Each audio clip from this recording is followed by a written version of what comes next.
Michael Carter had lived long enough to know when the world was about to test him.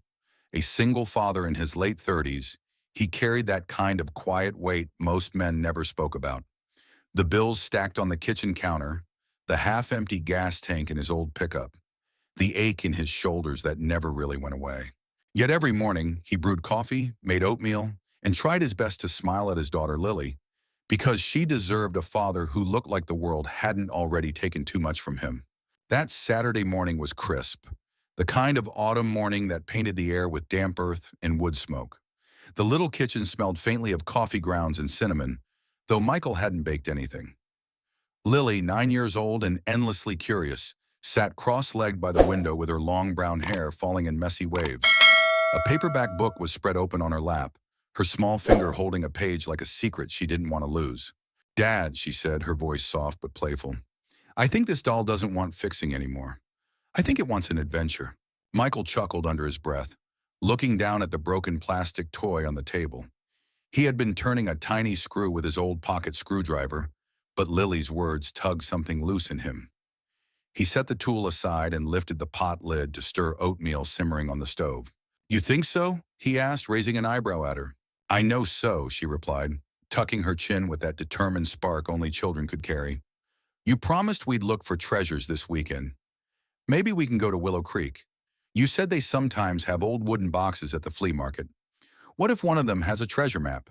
Michael paused. The thought was whimsical, impractical, maybe even silly. But the way her eyes shone, bright, eager, trusting, made him want to say yes. Willow Creek was 20 miles away, and his pickup had been coughing smoke for weeks. But he knew a trail that cut straight through Blackwood Forest, a path from his military days. It wasn't short, but it was manageable on foot. He glanced down at his boots by the door, laces frayed, soles worn. "All right," he said finally, his lips pulling into a neat smile. "We'll walk. Fresh air will do us good."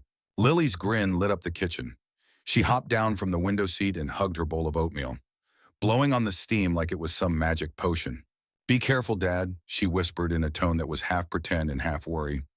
"The forest is deep." Michael tied his boots and packed a small rucksack with the same efficiency that had once kept him alive overseas.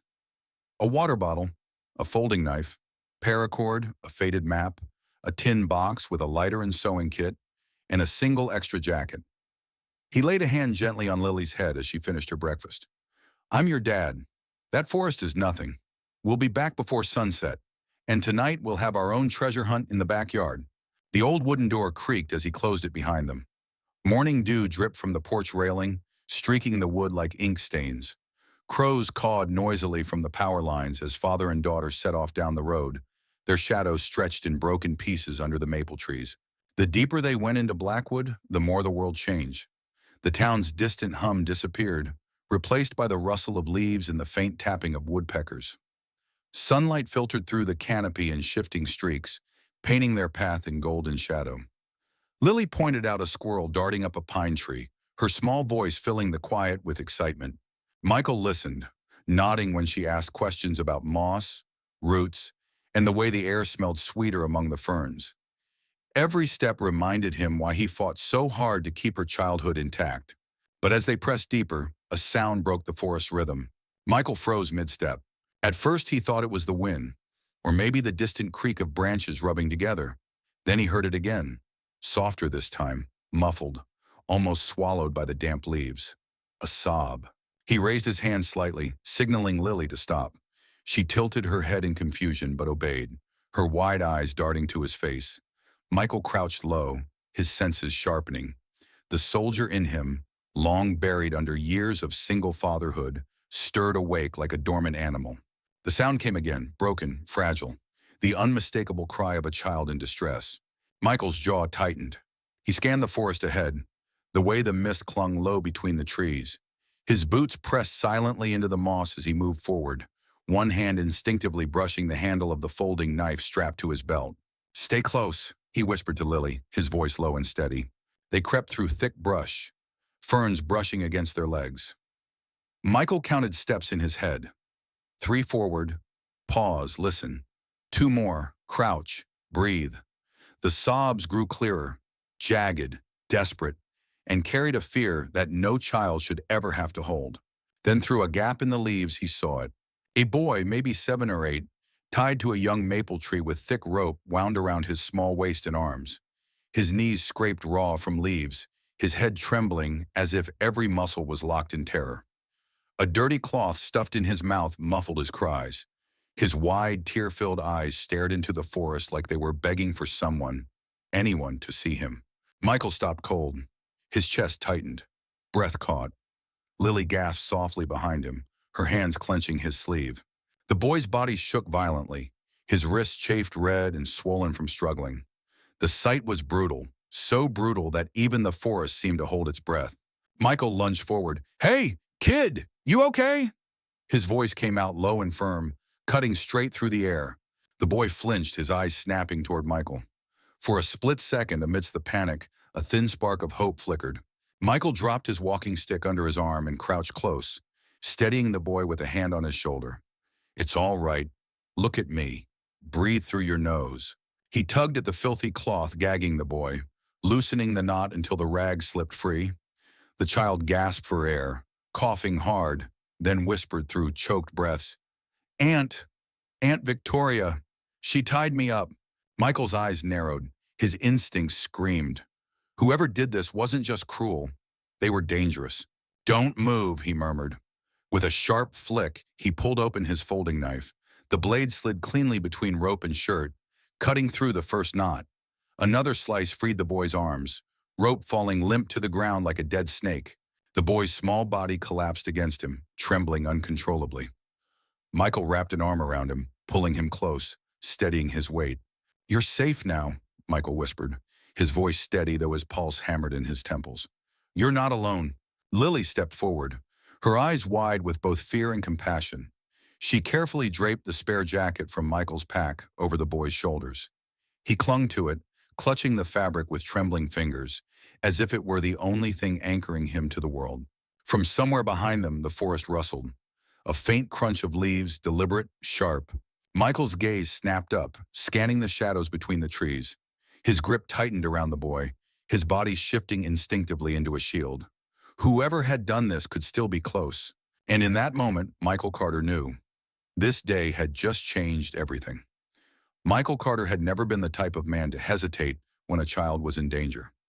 Yet now, as he crouched in the shadows of Blackwood Forest, with Lily at his side and the trembling boy clinging to his chest, he felt the weight of a decision heavier than any battlefield choice he had ever made.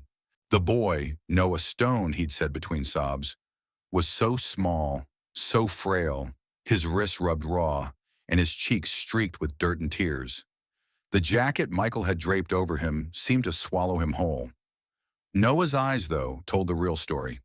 Wide, glassy, filled with a depth of fear that only came from years of silent suffering. Michael kept his voice low, calm, steady, though his pulse thundered. "We need to move," he whispered. "Whoever did this might come back." Lily swallowed hard, her eyes darting around the thick trees. Her voice quivered. "Dad, is he going to be okay?" Michael tightened his hold on Noah, who clung tighter in return. "He will," he said firmly, though in truth he wasn't sure. "As long as we get out of here." They moved quickly, weaving off the main trail and cutting through patches of dense ferns. Michael's boots pressed carefully against flat stones, leaving as little trace as possible. He carried Noah when the boy's legs gave out, his small body convulsing with hiccuping sobs. Lily walked close behind, clutching the straps of her backpack, her wide eyes scanning the forest like a second set of watchful sentries. The old hunting cabin wasn't far, a mile through uneven ground, then down into a dry creek bed that twisted toward a hollow where the trees grew thicker. Michael had built the cabin years ago with friends from his military unit, a place meant for fishing weekends and summer camping trips with Lily. Now it would become something else. A refuge, a fortress, a hiding place. When the cabin came into view, a squat wooden structure with faded boards and a tin roof streaked with rust, Michael's chest loosened a fraction. He hurried the children inside, bolted the door, and drew the curtains. The air smelled faintly of pine and old ashes from the stone fireplace. Dust motes hung in the dim light, dancing like restless spirits. Michael set Noah gently on the bunk bed in the corner, then crouched beside him. "You're safe here," he said, his voice quiet, grounding. "No one can hurt you while I'm around." Noah's lips trembled. His voice cracked as he whispered, She, she said she'd make me silent forever." Michael's gut twisted. "Who?" "Aunt Victoria," Noah said, barely audible. He pulled the jacket tighter around his small frame. "She told me I ruin everything. She said I shouldn't even exist." Michael swallowed the surge of anger rising in his chest. He wanted to storm out into the woods, hunt Victoria Hale down, and demand answers. But he knew that would only leave the children vulnerable. He had to think, had to be smart. "Listen to me, Noah," Michael said firmly, his hand steady on the boy's shoulder. "Nothing she said is true. You're not a mistake. You're not a burden. You matter. Do you understand?" Noah's eyes glistened, tears pooling but not falling. He gave the faintest nod as if daring to believe Michael's words. Michael moved to the small shelf above the fireplace, pulling down a tin box filled with supplies. He lit a fire, coaxing the flames until the cabin filled with a flickering warmth that made the shadows less menacing. The crackle of burning wood filled the silence. He poured hot water over instant oatmeal and handed the steaming bowl to Noah. "Eat slowly," Michael urged. Noah held the bowl with both hands, his fingers still trembling. He blew gently on the steam before taking a careful sip. His wide eyes darted around the cabin, suspicious at first, then gradually softening as the warmth seeped into him. Lily knelt beside him, offering a cookie she'd tucked into her pocket earlier. "It's good," she whispered shyly. "Try it." For the first time, Noah's lips curved, ever so slightly, into something like a smile. He took the cookie, nibbled cautiously, and then gave a small nod. Michael watched them, his chest aching. Lily's compassion had always been her strongest trait, a trait she'd inherited from her late mother. Now it was saving this boy's spirit, one gentle gesture at a time. After Noah finished eating, Michael cleaned the angry red welts on his wrists. He dabbed antiseptic on the wounds, bandaged them carefully.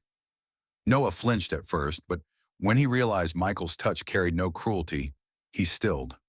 His eyes flicked up to Michael's face as if searching for any sign of malice. All he found was quiet determination. "Does it hurt?" Michael asked. Noah shook his head. Then after a pause, he whispered, "Not as much as before." Michael's jaw clenched. He didn't press for details, but the boy's thin arms and faint scars said more than words ever could. That night, as the fire dimmed to glowing embers, Noah finally drifted into uneasy sleep. Lily curled up on the lower bunk beside him, her small hand resting protectively near his. Michael sat in a chair by the door, folding knife open on the table beside him, ears tuned to every creak of the forest outside. He thought about his late wife's medical bills, the tuition notice for Lily's school, the long shifts at the lumber yard that barely covered the basics. But all of that faded into the background. Tonight there was only one mission: keep these two children safe. Hours later, the wind shifted. Somewhere in the woods, a twig snapped. Michael's head snapped up, every nerve alert. He reached for the flashlight, but the sound faded, replaced by the mournful cry of an owl. Still, he stayed awake until dawn, watching the window like a soldier on night watch. The next morning, Michael tried to piece together the puzzle. He brewed coffee on the small stovetop and thought about Noah's words. Aunt Victoria, silent forever. Who was this woman really? Why would she harm her own nephew? When Noah woke, he ate quietly, eyes still haunted but less frantic. Michael sat across from him at the table, voice gentle. "Noah, can you tell me more about her?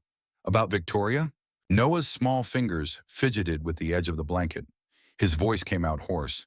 She always yells at me, makes me kneel when I do something wrong. Sometimes she doesn't give me food. She says I ruin her life, that if I disappear, everything will be better." Michael's hands tightened around his coffee mug. He forced his voice steady. "And your dad? Where is he when this happens?" "He's gone a lot," Noah whispered. "Work trips. Aunt Victoria tells him I'm stubborn, that I need discipline. He believes her." Michael exhaled slowly, the weight of it all pressing against him.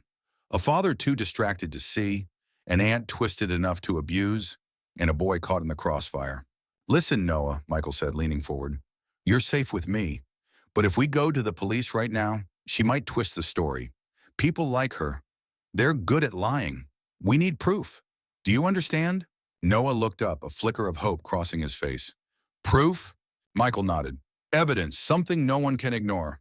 We'll find it, together. That day, Michael left the children inside the cabin and hiked to a nearby ridge where he could catch a cell signal. He called Lily at home, instructing her to pack extra supplies in case they needed to stay hidden longer. He told her to lock the house, to trust no one.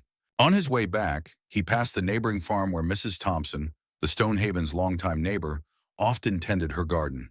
She was a quiet, sharp-eyed woman who had always seemed to watch more than she spoke. Michael hesitated, then approached her carefully. "Mrs. Thompson," he said quietly, "it's Michael Carter. I need to ask you something about Noah." The woman's face paled instantly, her eyes darting toward the Stonehaven estate down the road. "Don't say his name," she whispered. Her voice shook, small and fearful. Michael studied her, realizing she knew something she was afraid to reveal. And in that moment, he knew the fight was only beginning. Victoria Hale had always been skilled at performance. She knew how to adjust her smile so it looked warm, how to lower her voice so it carried just enough trembling concern. In the grand living room of the Stonehaven estate, a sprawling mansion lined with marble floors and glass chandeliers, she sat on the couch with her husband Richard beside her, twisting a linen handkerchief in her hands like the very image of a distressed guardian. The police officers who filled the room bought it, most of them anyway. Detective Harris stood at the mantelpiece, arms folded, eyes narrow as he studied her every gesture. His younger partner, Deputy Mark Collins, scribbled in his notebook, his brow furrowed in concentration. Victoria pressed the handkerchief to her cheek, dabbing an invisible tear. "He's just a boy," she whispered, her voice soft but heavy with manufactured grief. "My sweet nephew Noah. Gone. Taken. Who could do such a thing?" Richard, still in his tailored navy suit, cleared his throat and straightened his tie. He looked exhausted, but not broken. "I was in Dallas all week," he said quickly. "I only got home last night. When Victoria told me Noah wasn't in his room, I thought maybe he'd wandered outside. But then we found this." He gestured to the coffee table, where a torn piece of rope and a muddy handkerchief had been placed inside a plastic evidence bag. "Planted," Victoria said firmly. "Planted by whoever took him. A cruel message." Harris crouched beside the table, studying the evidence. He'd been in law enforcement long enough to know when something didn't smell right. The rope was too cleanly cut, the mud too perfectly smeared. It was a performance, like everything else in this house. "Mrs. Hale," he said evenly, his voice calm but edged with suspicion. "Did you call anyone else before dialing the station?" Victoria clasped her hands together, her diamond ring catching the chandelier's glow. "No. Why would I? You didn't call child services? A neighbor? No one?" Her lips curved into the faintest smile. "Detective, when a child vanishes, a person doesn't think logically. She acts from fear, and fear makes people reach for the strongest hand they know. The police." Deputy Collins shifted uncomfortably, his pen hovering over the page. To him, her words rang sincere. She was elegant, poised, the kind of woman you almost wanted to believe. Almost. Harris, though, wasn't so easily swayed. He jotted something in his small leather-bound notebook, then straightened. "We'll be conducting a search of the grounds," he said. "If you remember anything at all, you need to call me directly." Victoria nodded quickly, too quickly. "Of course, anything to help." As the officers filed out to begin canvassing the property, Victoria leaned closer to Richard. Her smile vanished, her eyes turning cold, steely. She whispered so low only he could hear. "If they ask, you tell them exactly what I told you. Nothing more. Do you understand?" Richard swallowed, tugging at his tie. He gave the faintest nod, but his hands betrayed him, trembling as they gripped his knees. Meanwhile, back at the cabin, Michael Carter had just finished reinforcing the back window with wooden boards when Lily tugged at his sleeve. "Dad," she whispered, "Noah's awake again." Michael wiped the sweat from his brow and stepped inside. Noah sat at the small table, his shoulders hunched, fingers clutching a chipped mug of warm cocoa Lily had made for him. His eyes flicked up, wary but hopeful.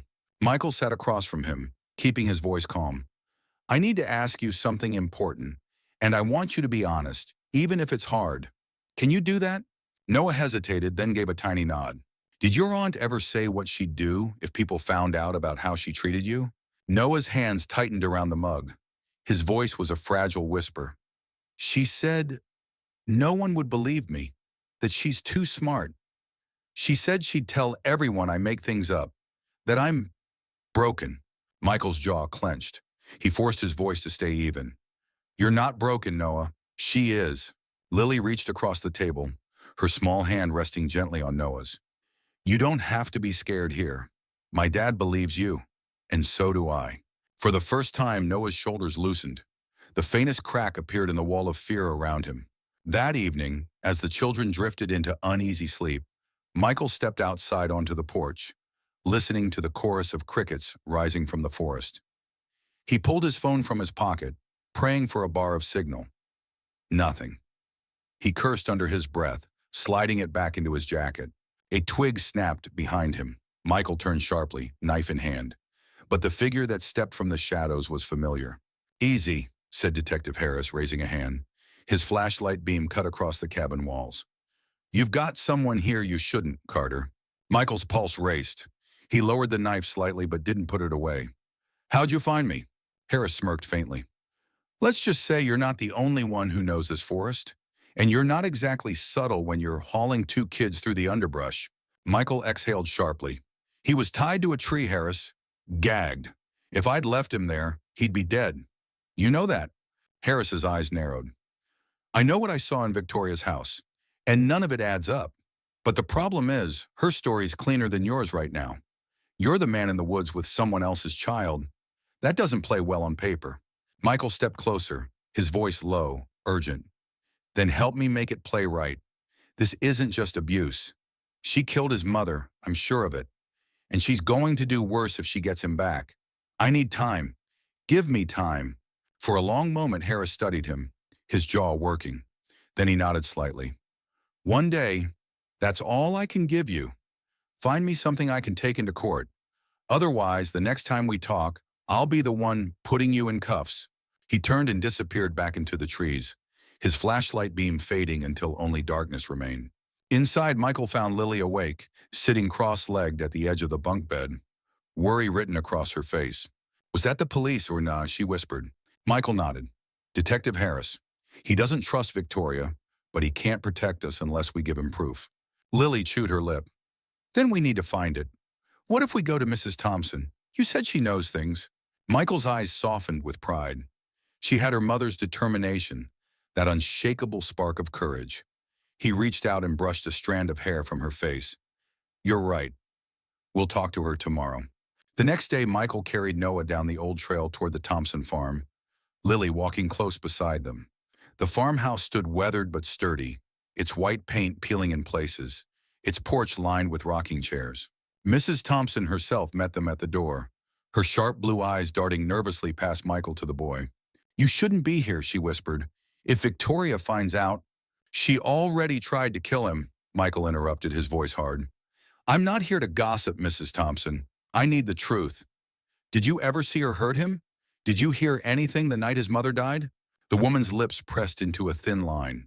For a long moment, silence hung heavy in the air. Then with a trembling sigh, she stepped aside. Come in, she said. But once you hear what I have to say, there's no going back. Michael led Noah and Lily inside, his gut tightening. Whatever secrets Mrs. Thompson carried, he knew they would either save Noah or put them all in more danger than they could imagine. The Thompson farmhouse smelled faintly of lavender and old cedar, the kind of scent that wrapped around you like a memory of summers long gone. Mrs. Thompson moved carefully, her thin hands wringing a faded dish towel as she led Michael, Lily, and Noah into her kitchen. The floorboards creaked under their boots, betraying the age of the house, but the walls felt safe, at least safer than the open woods. She gestured toward the worn oak table. Sit, she whispered, her voice sharp but quivering. If Victoria knew you were here, I'd be finished. We all would. Michael guided Noah into a chair, draping the boy's borrowed jacket tighter around his shoulders. Lily slid into the seat beside him, her small hand resting protectively over his. Michael remained standing, his arms crossed, his broad frame tense like a coiled spring. Mrs. Thompson, he said quietly, I don't want rumors. I need facts. Did you see her hurt him? Did you hear anything when his mother died? The older woman's eyes darted toward the window, as if afraid the wind itself carried spies. She lowered her voice to a fragile murmur. That night, I heard shouting. It was late, past midnight. I couldn't hear every word, but Victoria's voice carried. Sharp, angry, and then silence. The next morning, they said she fell. Down the stairs, they claimed. But I'd lived next door to that family for 30 years. I knew that woman. She didn't fall, she was pushed. Noah's breath caught. His eyes grew wide, his small hands gripping the table's edge. Michael's chest tightened, his jaw clenching with fury. "Why didn't you tell the police?" he pressed. Mrs. Thompson's eyes filled with tears. "I tried. I called child services, reported the bruises on that boy, the late-night fights. But Victoria is clever. She threatened me, told me she'd ruin me, and she had Richard wrapped around her finger. He stood behind her lies every time. The case was dropped. After that, I kept my head down." The weight of her words pressed into the room like a storm cloud. Michael glanced at Noah, who sat frozen, the truth carving fresh scars across his face. Lily leaned closer, whispering gently to him, "It's not your fault." "None of it." Michael straightened. His voice came out steady, steel threaded through every syllable. "Thank you. That's what I needed to hear. But this isn't enough. Words won't hold in court. I need something solid." Mrs. Thompson's trembling hands set the dish towel on the table. "Then you need her journals. The boy's mother kept everything. Receipts, letters, notes. She suspected Victoria was draining their accounts. I overheard her once telling a friend she hid proof in the house. If those journals are still there—" She trailed off, shaking her head. "They're the key." Michael's pulse quickened. A plan began to form, dangerous but necessary. That night back at the cabin, Michael laid out the situation to Lily. Noah sat nearby, clutching a pillow to his chest, his face pale under the flicker of firelight. "So," Lily said, her voice small but determined, "you're saying we have to go back to their house?" Michael nodded grimly. "That's the only way. We need those journals. Without them, Harris can't move. All we've got is testimony, and testimony gets twisted. Hard evidence doesn't." Lily frowned, her brows knitting together. "Then let me go. They won't notice a kid sneaking around. You taught me how to move quietly, remember?"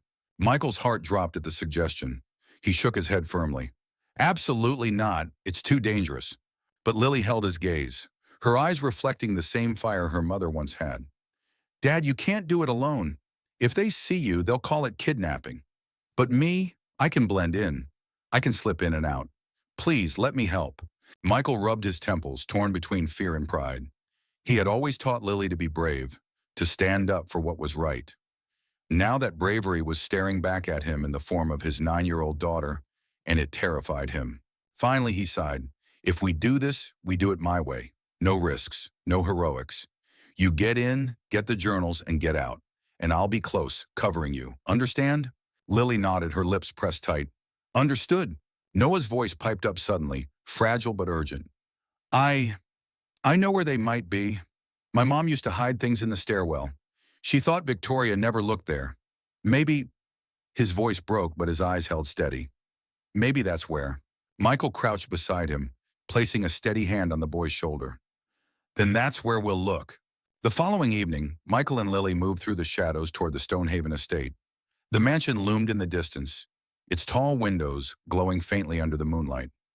Noah stayed behind at the cabin with Mrs. Thompson, who had reluctantly agreed to watch him.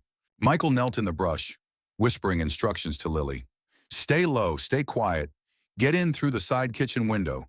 We saw it cracked earlier. Straight to the stairwell. If you find the journals, grab them. Don't waste time, got it?"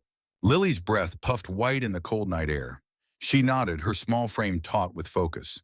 "Dad?" she whispered. "Yeah? Don't worry, I've got this." Michael's throat tightened. He wanted to scoop her up and carry her away from all this danger, but he knew there was no turning back. He squeezed her shoulder once, then watched her vanish into the darkness. Inside the mansion, Lily moved like a shadow. Her sneakers padded silently against the polished floor, her heartbeat loud in her ears. She kept to the edges, slipping past the grand staircase, her eyes fixed on the side stairwell. She reached the landing, crouched, and pressed her small fingers against the wooden steps. Just like Noah said, one plank felt loose. Her fingers pried it up, heart racing. Beneath, wrapped in an old cloth, lay several leather-bound journals in a small metal lockbox. She pulled them free, clutching them to her chest. But as she turned to leave, a floorboard groaned behind her. "Who's there?" a woman's voice called sharply from the hall. Lily's heart stopped. Victoria Hale. Back outside, Michael heard the voice faintly echo through the open window. His chest seized with panic. He was moving before his brain had even caught up, sprinting silently across the lawn, knife drawn, heart pounding with the desperate instinct of a father who would burn the world down to protect his child. Lily froze, her small hands clutching the journals tight against her chest. The hallway light spilled across the polished floor, revealing Victoria Hale's tall, elegant figure at the end of the corridor. Her silk robe shimmered faintly in the glow, but her face was sharp, her eyes cold and slicing like glass. Well, well, Victoria's voice cut through the silence, smooth but venomous. What do we have here? A little thief in my house. Lily's breath caught. Her legs trembled, but she forced herself to stand straighter, her knuckles white around the bundle of leather-bound journals. Where's your father? Victoria demanded, her heels clicking closer. You think sneaking into my home will save that pathetic boy? You don't know who you're dealing with. Before Lily could answer, a dark blur moved at the edge of the window. Michael Carter burst in, his boots slamming against the hardwood floor as he landed. His knife glinted in the faint light. Stay away from her, Michael growled, his voice steady, dangerous. Victoria stopped in her tracks, her painted lips curling into a mocking smile. Ah, the woodsman himself. How fitting. Stealing children. Breaking into homes. What's next, Michael? Planning to burn my house down too? Michael positioned himself between Lily and Victoria, his broad shoulders blocking the woman's view of his daughter. He didn't flinch under her gaze. You tied up a child in the woods. You've lied, cheated, and hurt Noah more than any boy should endure. It ends now. Victoria laughed, a low, icy sound that echoed through the hall. End? You think anyone will believe you over me? Look at yourself. A broke single dad living in a shack, sneaking into homes with a knife. And me? I'm Victoria Hale. I have the money, the influence, the reputation. The police already think you're unstable. Michael's jaw tightened, but Lily tugged at his sleeve. She lifted the journals high, her voice small but fierce. We have these. Mom's journals. They'll believe us. Victoria's smile faltered for the first time. Her eyes darkened, her jaw tightening. You stupid girl, she hissed. She lunged forward. Michael stepped in front of Lily, his knife raised. Try it, he said coldly. I dare you. The tension in the air was thick, pulsing, every heartbeat stretching into eternity. But before anything could snap, the sound of tires screeched outside. Red and blue lights flashed against the windows, painting the room in fractured colors. Detective Harris stormed through the door, followed by Deputy Mark Collins and two uniformed officers. Guns raised, flashlights cutting through the dark. Drop it, Harris barked, eyes on Michael's blade. Michael froze, the knife still in his hand. His gaze flicked to Harris, then to Victoria's smirk. She was already shifting into victim mode, clutching her robe as if she had been assaulted. Detective, it's not what it looks like, Michael said, his voice sharp but pleading. We found the evidence. He broke in, Victoria screamed, her voice high and desperate. He threatened me and my husband. He dragged children into this madness. Arrest him. Lily stepped forward, clutching the journals. No, she's lying. These prove it. They're Noah's mom's journals. She wrote everything. Harris's eyes flicked from the girl to the leather-bound books in her hands. For a long, tense moment, the room seemed to hang between two versions of the truth. Then he lowered his weapon slightly. Collins, Harris ordered, his voice level. Secure the journals, now. Deputy Collins moved cautiously, his face conflicted as he accepted the bundle from Lily. He flipped open the first notebook, scanning a page. His eyes widened. Detective, it mentions Victoria. Financial accounts. Fear for her life. Victoria's mask cracked. She lunged forward. Those are lies. She was hysterical, unstable. You can't... Enough, Harris snapped, his voice cutting through the chaos. His gaze locked on Michael. Put the knife down, Carter. Right now. Michael hesitated. His instincts screamed to keep it raised, to protect his daughter. But Harris's eyes weren't hostile. They were steady, deliberate, giving Michael a silent promise. Reluctantly, Michael set the knife on the floor and raised his hands. The officers moved in, cuffing him quickly. Lily cried out, No, he didn't do anything wrong. Easy, kid, Collins said softly, though his own jaw was clenched. We have to do this by the book. As Michael was led outside, Harris bent down toward Lily. His voice dropped so only she could hear. You did good. Don't lose hope. Those journals will change everything. The next morning, Timber Ridge buzzed with whispers. News vans parked outside the Stonehaven gates, their cameras flashing as reporters shouted questions. Rachel Adams, a young journalist with a reputation for chasing stories others ignored, stood front and center. Her blonde hair was pulled back in a practical ponytail, a notepad in one hand, a microphone in the other. She caught Harris as he left the property. Detective Harris, is it true a local single father was caught breaking into the Hale estate? Is Victoria Hale accusing him of kidnapping? Harris's jaw tightened. No comment at this time. Rachel wasn't deterred. She scribbled in her notebook, her sharp eyes catching the tension in his face. Something didn't add up, and Rachel had a nose for lies. Back at the cabin, Mrs. Thompson sat with Noah, her hands folded tightly in her lap. The boy stared at the floor, silent, withdrawn. When Lily returned, her face streaked with tears, he finally looked up. "Is your dad okay?" he asked softly. Lily wiped her cheeks, her voice shaking. "They took him, but Detective Harris, I think he's trying to help. We just need to wait." Noah swallowed hard, his small hands trembling. "I can tell them too. About Aunt Victoria. About the nights she hurt me." Mrs. Thompson's eyes softened, tears glistening. "You're braver than most grown men, child." That night, Michael sat in the county jail, the cold steel bars closing around him like a cage. He rested his head in his hands, exhaustion pressing against him. The faint hum of voices echoed down the hall. Then footsteps. Detective Harris appeared outside his cell, his expression grim but not cruel. "You're in a mess, Carter," Harris said quietly. "But those journals, they're real. I read enough to know your story holds water. I'll push this through, but you need to hang tight." "Can you do that?" Michael lifted his head, his tired eyes locking on Harris. "As long as my daughter and that boy are safe." Harris gave a firm nod. "They will be, but Victoria's not done fighting. You need to be ready." Michael leaned back against the wall, the weight of it all pressing down. He closed his eyes, picturing Lily's determined face and Noah's frightened eyes. He wasn't just fighting for justice now, he was fighting for family. And no matter how dark the shadows became, he would not stop. The county jail was never quiet.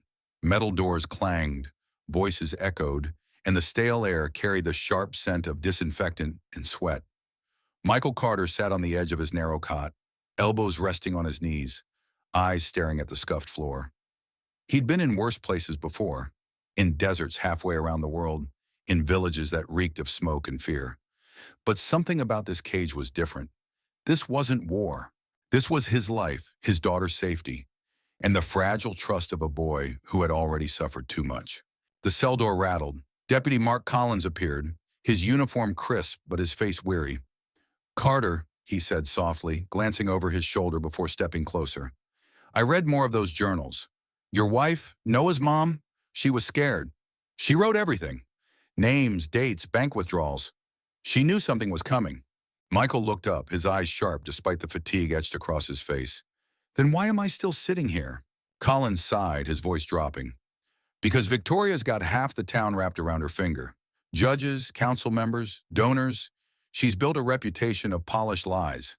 Harris is pushing, but he can't move until the DA is convinced. They need more than journals. They need living voices." Michael leaned back, running a hand over his stubbled jaw. "Then let me talk. Put me in front of the DA." Collins shook his head. "Not yet. Harris says it's too risky, but he's working something. You've got to trust him." Trust. Michael almost laughed at the word. Trust was what had landed him here, trusting the system to care about a boy's life as much as he did. Still, he knew Harris wasn't the enemy. Not yet. Back at the cabin, Lily sat cross-legged on the rug, her hair falling into her eyes as she whispered softly to Noah. The boy clutched a sketchbook Michael had given him, its pages now filled with shaky pencil drawings, a tree with twisted branches, a house with tall windows, a figure standing in the dark. "That's her," Noah murmured, pointing to the figure. "Aunt Victoria. She always watched, even when I thought I was alone." Lily's chest tightened. She reached out and laid a hand on his arm. "She can't hurt you now. My dad won't let her. Neither will Detective Harris." Noah's lips trembled, his voice small. "What if they don't believe us?" "They will," Lily said firmly, her voice braver than she felt. "Because we're not alone." Meanwhile, in her lavish living room, Victoria Hale paced with a glass of wine in hand, her silk robe flowing like a banner behind her. Richard sat stiffly on the couch, his hands clasped tightly. "They're slipping," Victoria hissed, her voice sharp as broken glass. "Those journals should have been destroyed years ago. How could I have missed them?" Richard cleared his throat. "Maybe she hid them better than we thought." Victoria shot him a withering glare. "Don't you dare blame me. You should be thanking me. Without me, you'd still be drowning in debt, your business rotting in bankruptcy. I kept this family afloat. And now that brat and that washed-up soldier are threatening everything." Richard's shoulders sagged. He looked like a man caught in a web he couldn't untangle. Maybe, maybe we should let it go. Let Noah stay with the Carters. Start fresh." Victoria's laugh was cold, bitter. "Let it go? That boy is the key to everything. His inheritance, his mother's estate. Without him, I lose everything. No, Richard. We'll fight. We'll bury them before they bury us." Her phone buzzed on the table. She picked it up, her eyes narrowing as she read the message. A smile curled on her lips, cruel and calculating. "They think they have friends. They think they're safe. But I've got people too, and they don't play nice." 2 nights later, the cabin shuddered under the weight of heavy boots outside. Lily jolted awake, her heart racing. Noah sat up, clutching his sketchbook like a shield. A voice called through the dark. "Carter girl, bring the boy out, now!" Lily's breath caught. She recognized the voice. It wasn't Harris or Collins. It was deeper, harsher. Men hired by Victoria. Mrs. Thompson crept into the room, her hands trembling. "They found us," she whispered. "We have to go. Now." The back door burst open with a crack of splintering wood. Flashlights cut across the room, beams slicing through the smoke of the dying fire. Lily grabbed Noah's hand and pulled him toward the narrow staircase leading to the loft. Mrs. Thompson followed, her frail legs moving faster than they had in years. The men stormed in, their shadows looming. One kicked over the table, papers scattering. Another shoved the firewood aside, cursing. Lily's chest heaved, her pulse pounding. She pulled Noah into the loft, whispering, "Stay quiet. Don't move." She pressed her back against the wall, clutching the small flashlight Michael had given her. Below, one of the men barked orders. "Search everything, the journals. The boy. Bring them." Noah's hands shook as he clutched Lily's arm. His eyes glistened in the dim light. "We're gonna die," he whispered. "No," Lily said, her voice steady despite the terror clawing at her chest. "We're gonna survive. Dad taught me how." At the same time in the county jail, Michael's instincts screamed awake. He had been dozing when Harris stormed in, his face grim. "Carter," Harris snapped, "or get up. We've got a problem." Michael rose, his muscles taut, every nerve buzzing. "What kind of problem?" "Victoria sent men after the kids," Harris said. "Collins just radioed in. They've tracked them to your cabin. If we don't move now, it's over." Michael's blood ran cold. He stepped forward, his fists clenched. "Then let me out, right now." Harris hesitated, then tossed the keys to the guard. "I'll take responsibility, but if you're lying to me, Carter, this is the last chance you'll ever get." Michael didn't waste time. He followed Harris out, his heart a drumbeat of urgency. For the first time in years, he felt the old fire of combat surging back into his veins. This wasn't about survival anymore. This was about saving his family. Back at the cabin, chaos erupted. One of the men climbed the stairs, his boots thudding against the steps. Lily held her breath, her body pressed flat against the wall. As the man's shadow stretched across the loft, she flicked on the flashlight and shone it directly into his eyes. He cursed, stumbling. In that split second, Mrs. Thompson swung a cast-iron skillet with surprising force. The man toppled backward, crashing down the stairs. Noah gasped, his small voice breaking the silence. "They're coming back!" But before the other intruders could regroup, headlights cut across the clearing outside. Sirens wailed, the sharp crack of police orders splitting the night. "Sheriff's Department, drop your weapons." The men scrambled, some diving out windows, others raising their hands in surrender. Harris stormed in with Collins at his side, their guns drawn. Behind them, Michael Carter charged through the door, his eyes wild with fear, until they landed on Lily and Noah in the loft. "Dad!" Lily cried, relief flooding her face. Michael rushed up the stairs, wrapping his arms around both children. For a moment, the world narrowed to the heat of their small bodies, pressed against him, their tears soaking into his shirt. He closed his eyes, whispering a promise to himself. Never again. Never. Outside, as the intruders were cuffed and shoved into patrol cars, Harris pulled Michael aside. "You see now?" Harris said. "This isn't just about abuse. It's a conspiracy. Victoria's pulling strings that go deeper than I thought." Michael nodded grimly. "Then we take her down. Whatever it takes." Collins approached, holding up the journals Lily had rescued. "These will help, but we need more. We need to corner her so tight she can't breathe." Michael looked back at Lily and Noah, standing close together under the porch light. His face hardened with resolve. "Then let's find the rest of the truth, because I'm not stopping until she's finished." The night after the raid on the cabin, Timber Ridge felt heavier, as if the whole town were holding its breath. The sheriff's office buzzed with reporters outside, Rachel Adams among them, firing off questions the deputies refused to answer. Inside, Michael sat with Lily and Noah at a corner table, the fluorescent lights overhead buzzing faintly. Harris leaned against the wall, arms crossed, his eyes scanning every movement like a man who had seen too many lies in his life. Collins placed a steaming cup of coffee in front of Michael. "You need it," he said quietly. "Long road ahead." Michael nodded, wrapping his hands around the paper cup, the heat grounding him. "Thanks." He looked at Harris. "So what now? You saw what she's capable of. She won't stop. Not until Noah's silenced." Harris rubbed his chin, his expression hard. "You're right. Victoria Hale isn't just playing dirty. She's orchestrating, hiring muscle, buying silence, twisting the narrative. If we don't corner her, she'll walk." Lily hugged Noah tighter beside her, her young face pale but resolute. "Then do it," she whispered. "Catch her." Michael's eyes softened at his daughter's bravery, then hardened again with resolve. "We don't wait anymore. We make her move. We set the trap." The plan came together in fragments. Bits of strategy, pieces of bait, the kind of trap that required precision and nerve. They would use what they had: the journals, Mrs. Thompson's testimony, and Noah's fragile but truthful voice. But Harris knew that wasn't enough. "She's too slippery," Harris muttered, flipping through the leather-bound journals spread across the desk. "If we put her on trial tomorrow, she'll shred half of this as hearsay. We need her caught in the act, red-handed." Collins frowned. "You're suggesting a sting? On her turf?" Harris's gaze flicked to Michael. "On her turf." Michael leaned forward, his jaw tightening. "You're saying use me as bait." Harris didn't flinch. "She already sees you as the threat, the unstable single dad who's in her way. She'll come for you again.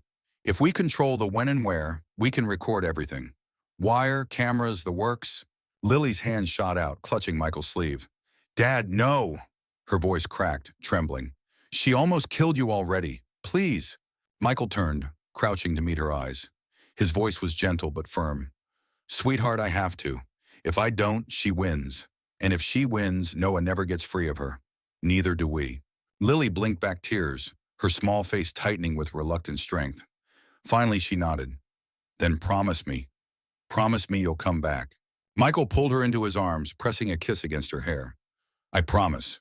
The next evening, the woods grew darker earlier than usual.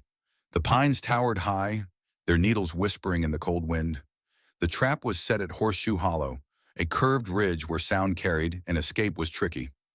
Harris and Collins had wired the clearing with tiny cameras tucked in tree branches, microphones hidden in hollow logs. A surveillance van sat half a mile away, its antennas pointed toward the ridge. Michael stood in the clearing, his old army jacket zipped tight against the chill, an earpiece snug in his ear. Harris's voice crackled through the line. "Stay calm. Stick to the script. She'll try to rattle you." Michael exhaled, his breath fogging in the cold air. He glanced down at the dirt under his boots, every sense alive, his pulse steady but heavy. Minutes stretched. The woods seemed to press closer, shadows thickening. Then headlights cut through the trees. A sleek black SUV rolled to a stop, its engine purring low. The door opened and Victoria Hale stepped out. She was dressed immaculately, even in the woods. Dark wool coat, leather gloves, her hair pinned back in elegant perfection. Her eyes glittered like knives under the moonlight. "You really don't know when to quit, do you?" she said, her voice smooth, almost amused. Michael squared his shoulders. "Not when a boy's life is at stake." Victoria laughed lightly, as though he'd told a child's joke. "Noah was always a problem. You think you're saving him, but you're just prolonging the inevitable. Boys like him, They don't survive. Not in this world. Michael's fist clenched, but he kept his voice even. Funny, he's surviving just fine without you. And soon everyone's going to know what you've done. Her smile thinned. You think journals and whispers will bring me down? I've crushed bigger threats than you, Michael Carter. You're a man clinging to scraps, a nobody raising a daughter in a cabin. And you think you can topple me? Michael took a step forward, his voice rising. I don't think it. I know it. Because the truth doesn't rot. It doesn't bend. And it doesn't die just because you want it buried. Victoria's mask cracked then, just for a moment. Her eyes flashed with raw fury. She reached into her coat, pulling out a small pistol, the silver glinting under the pale light. Colin's voice hissed in Michael's earpiece. We've got visual. Hold steady. Michael didn't flinch. He stared her down, his voice hard as steel. Go ahead, pull the trigger. Do it in front of the whole world. Victoria blinked, confusion flickering as she realized. Too late. The tiny red light blinking faintly from a pine branch overhead. She spun toward the trees, but Harris's voice rang out. Drop it, Victoria. Flashlights blazed, officers pouring from the shadows, guns raised. Collins stepped into the clearing, his weapon steady, his jaw set. For the first time, Victoria Hale looked rattled, truly rattled. She tried to compose herself, lowering the pistol slowly. This is entrapment, she hissed. You can't. You threatened a child on tape, Harris snapped. You confessed to your crimes. You're done. Michael exhaled, his body finally loosening as officers cuffed her hands behind her back. But as she was led toward the SUV, Victoria leaned close, her voice a poisonous whisper meant only for Michael. This isn't over. Not until I say it is. Later that night, Michael sat in the surveillance van with Harris and Collins, the glow of the monitors lighting their tired faces. They replayed the footage. Victoria's words, her threats, her pistol gleaming in the dark. It was damning, powerful, undeniable.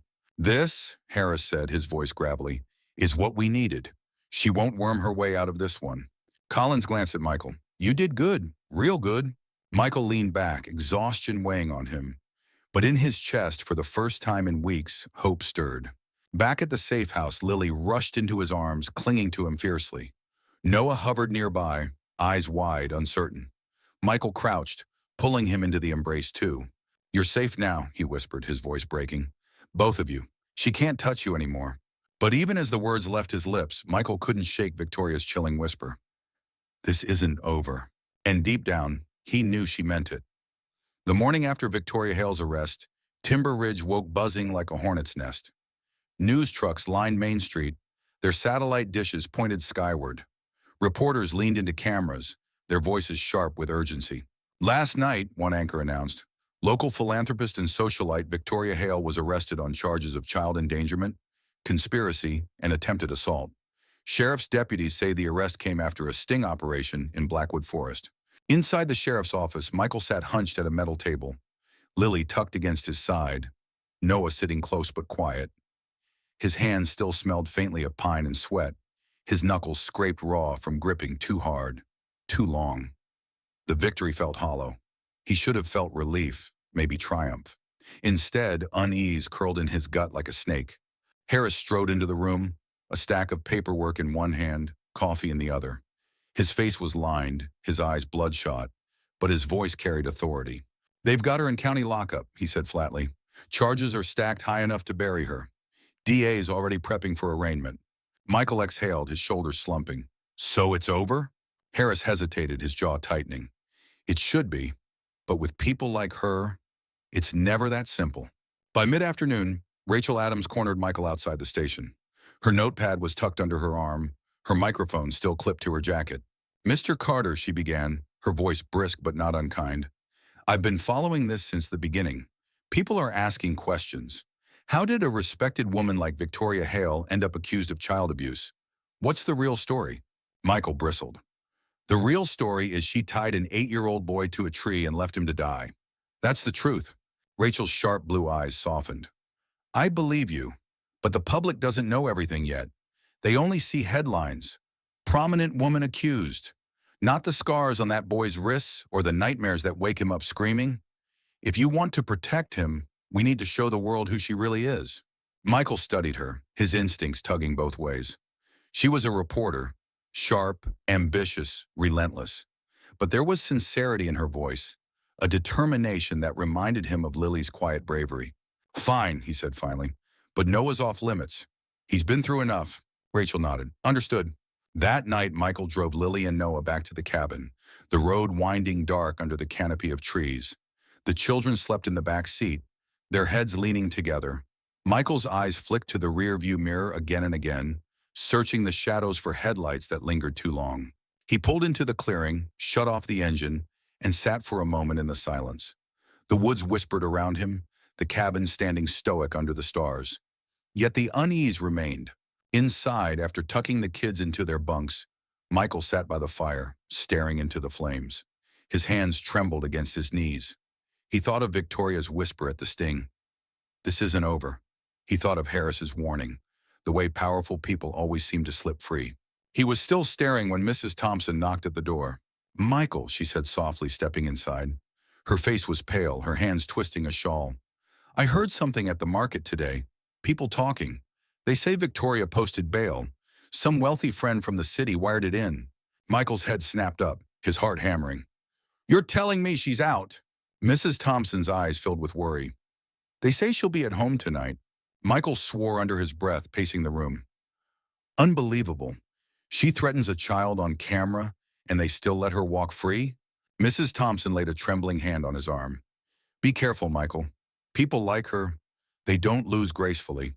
Back in the Stonehaven mansion, Victoria poured herself a glass of brandy, the amber liquid catching the light from the chandelier. Her lawyer sat across from her, a sleek man in an expensive suit. "They've got video," he warned. "Audio, too. It doesn't look good." Victoria smirked, swirling the glass in her hand. "Video can be edited, words twisted. I've survived worse storms. Money talks, and I have plenty left to spend." Her lawyer hesitated. "What about the boy?" Her eyes hardened, icy and ruthless. "The boy won't matter once Carter's painted as an unstable veteran with a temper. We'll flip the narrative. Make him the monster. The world loves a fallen hero." She sipped her drink, her smile curling like smoke. "And if that doesn't work, I still have friends who don't mind getting their hands dirty." 2 days later, Harris called Michael into his office. His face was grim. "She's out," Harris confirmed, "and already pulling strings. Judge Reynolds, her old college friend, is presiding. That alone could tilt this whole case." Michael's fists clenched. "So what? We just roll over?" "Not exactly," Harris said, sliding a folder across the desk. "We've got leverage. Financial records from her foundation. Donations funneled into private accounts. It's not enough yet, but it's a thread. Pull hard enough, it might unravel."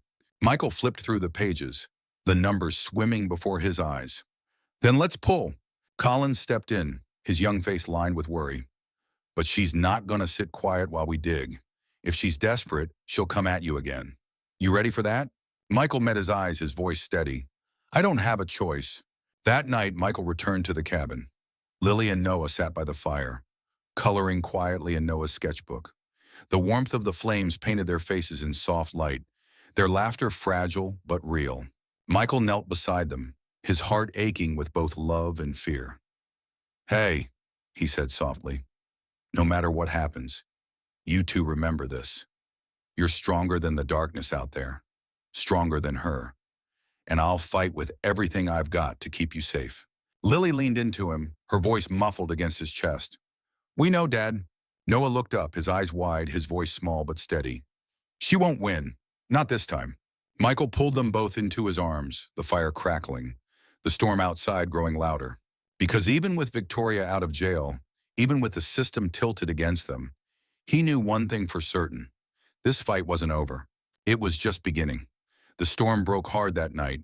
Rain lashed against the windows of the cabin, rattling the panes like an impatient hand. Michael sat at the wooden table, a mug of untouched coffee cooling in front of him, the weight of exhaustion etched deep across his face.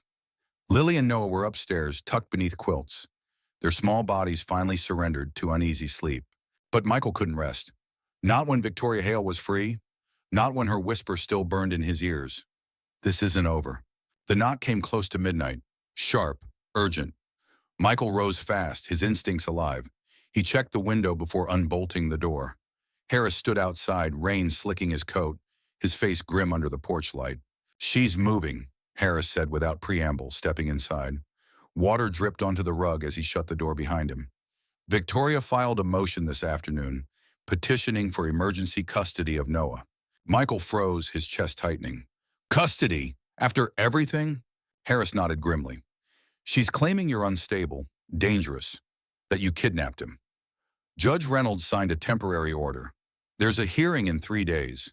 If we don't dismantle her case, Noah goes back to her. Michael swore under his breath, pacing the room. 3 days, that's all we get. 3 days, Harris repeated. Unless we can put her in a corner before then. Which means we need more than journals and testimony. We need a smoking gun. The next morning, Rachel Adams arrived at the cabin, her notepad tucked under her arm, her sharp eyes scanning every detail. Michael hadn't wanted a reporter inside his safe space, but Harris insisted they needed her reach. Rachel sat across from him at the table, flipping through the stack of journals. This is damning, she admitted, her voice low. But it's still hearsay in court. The public, though, the public eats stories like this alive. If we get this out before the hearing, she won't be able to hide. Michael rubbed his temples. And what about Noah? You think splashing his pain across the evening news helps him? Rachel softened, her voice gentler. We don't use his name. We don't show his face. We tell the story of a boy, unnamed, who survived unspeakable abuse. We shine the light where she doesn't want it.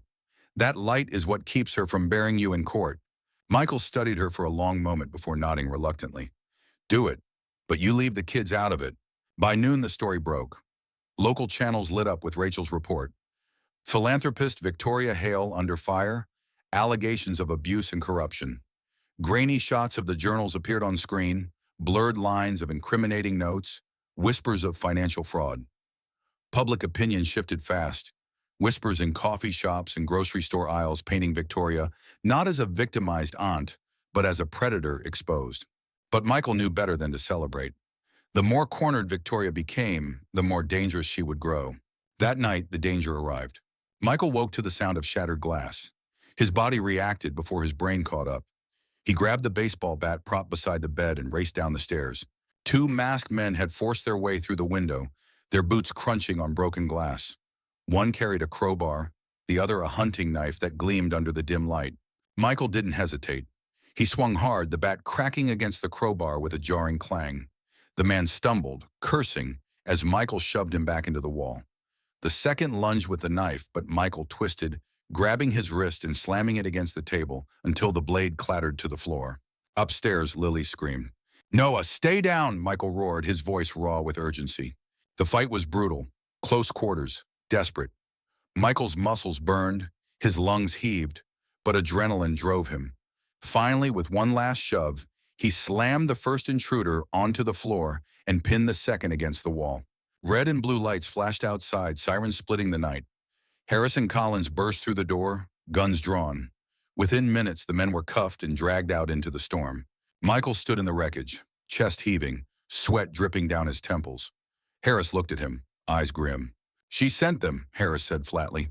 Michael wiped blood from his lip, his voice steady despite the fury boiling inside him. Then she just gave us what we needed. Proof she'll stop at nothing. The next day, the sheriff's office buzzed like a hive. Evidence bags filled with weapons sat on the table. Harris, Collins, and Rachel pored over documents while Michael stood by the window, staring out at the gray sky. Rachel tapped her pen against the table. If we can tie these men back to Victoria, it's over. But we need the link. Money trail. Phone calls. Something. Collins looked up from his computer. Got something. Bank records from one of the men. Large deposit last week. Wire transfer. Guess whose name's on the account? Victoria Hale, Harris muttered, his mouth tightening into a grim smile. She just paid for her own coffin. Michael exhaled, tension easing for the first time in days. Then let's bury her with it. That evening, Michael returned to the cabin. Lily and Noah were curled up on the couch, watching cartoons on the old TV, their laughter light but tired. He knelt in front of them, brushing hair from Lily's forehead, squeezing Noah's shoulder gently. We're almost there, he said softly. A little longer, and she won't ever touch you again. Noah looked up, his eyes wide, his voice barely a whisper. Promise? Michael swallowed hard, his throat tight. Promise. But Victoria wasn't done.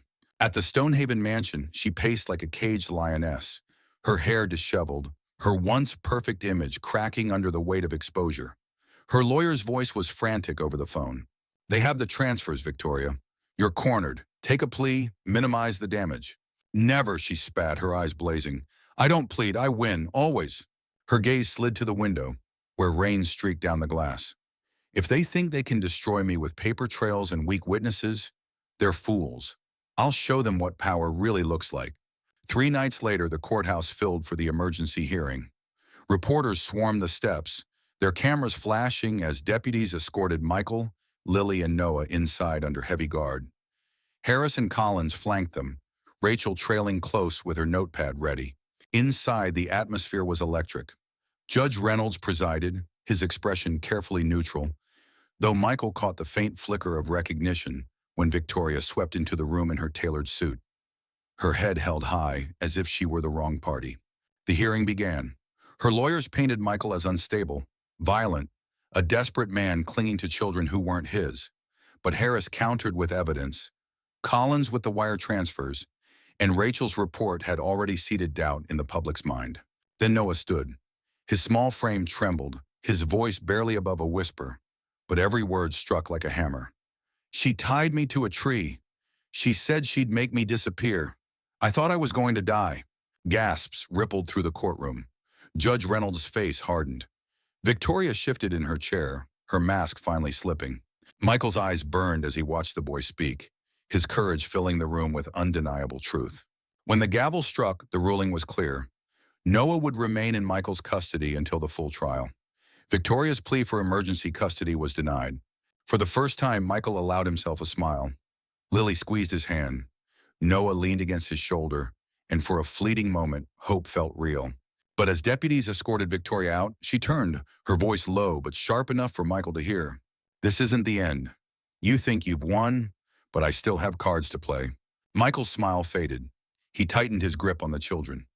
The courthouse steps were still buzzing with reporters when Michael Carter walked Noah and Lily outside under the gray autumn sky. Cameras flashed, microphones jabbed forward, but Harris and Collins shielded them, guiding them through the crowd. Michael's chest swelled with relief when the ruling echoed in his mind. Noah stays with him, Victoria's emergency custody petition denied. For once, justice had cracked the door open. But deep inside, he knew the fight wasn't finished. Not with the way Victoria's eyes had burned into him as deputies led her out, her lips curling around that final threat. I still have cards to play. That night, the cabin was quiet. Too quiet. Lily curled up on the couch beside Noah, the two of them sharing a quilt, their eyelids heavy, but their bodies restless. Michael sat at the kitchen table, the journal spread out before him, though he wasn't really reading. He was listening for the sounds that didn't belong. The wind shifted outside. Gravel crunched in the driveway. Michael's head snapped up, his pulse spiking. Stay here, he whispered to the kids, his voice calm but edged with steel. He grabbed the shotgun leaning against the wall and moved to the door. Through the crack in the curtain, headlights cut across the trees. A black sedan rolled to a stop. 2 men stepped out first, heavyset, their movements deliberate. Then from the back seat, Victoria Hale emerged. Not in silk or pearls this time, but in a dark coat, her face sharp, eyes blazing with raw defiance. She had come herself. Michael opened the door slowly, the shotgun low but ready. Rain misted against his face, the air damp and cold. You should have stayed behind bars, he called. Victoria's laugh was bitter, brittle. Bars can't hold me. Money, power, influence. You don't understand the game, Michael, but I'll show you. Hand me the boy, and maybe I let your daughter walk away from this. From the loft window, Lily's face appeared, pale, frightened, but fierce. Noah crouched beside her, clutching the quilt like armor. Michael stepped onto the porch, his voice steady. You've already lost. The whole town sees you for what you are. The DA is coming after your finances. The judge denied you custody. It's over. Victoria's smile was sharp as glass. She signaled the men with her. Then let's finish it another way. They advanced, boots crunching on gravel, weapons glinting in the dim light. Michael raised the shotgun, aiming dead center. Last warning, he growled. The men hesitated, exchanging nervous glances. They'd been paid, sure, but facing a war veteran with a loaded gun was different from roughing up a defenseless family. One muttered something about not worth it under his breath. Victoria snapped, her voice slicing the night. Cowards, do it! Before they could move again, headlights blazed from the road. Sirens wailed. Patrol cars screeched to a halt. Doors flying open as Harris, Collins, and half a dozen deputies spilled out, guns drawn. "Drop your weapons," Harris shouted, his voice thunderous. The men froze, then dropped their pistols to the ground. Victoria's face twisted with fury, her carefully built empire collapsing around her. "You set me up," she hissed at Michael, her voice trembling with rage. Michael lowered the shotgun slightly, his eyes locked on hers. "No, you set yourself up. All I did was stop running." The deputies swarmed, cuffing the men and dragging Victoria toward a squad car. She struggled, screaming, her voice cracking under the weight of her unraveling control. "This town needs me. You'll regret this. You'll all regret this."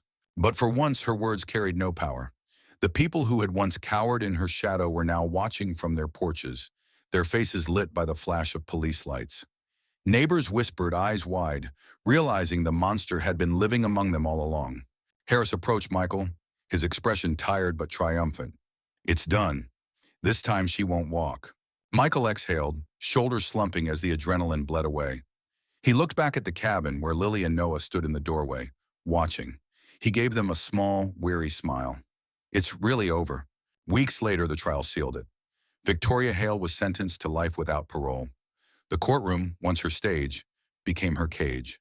Richard Stone fled town in disgrace, his reputation in ruins. But for Michael, Lily, and Noah, life slowly began to stitch itself back together. The cabin, once a place of fear, became a home.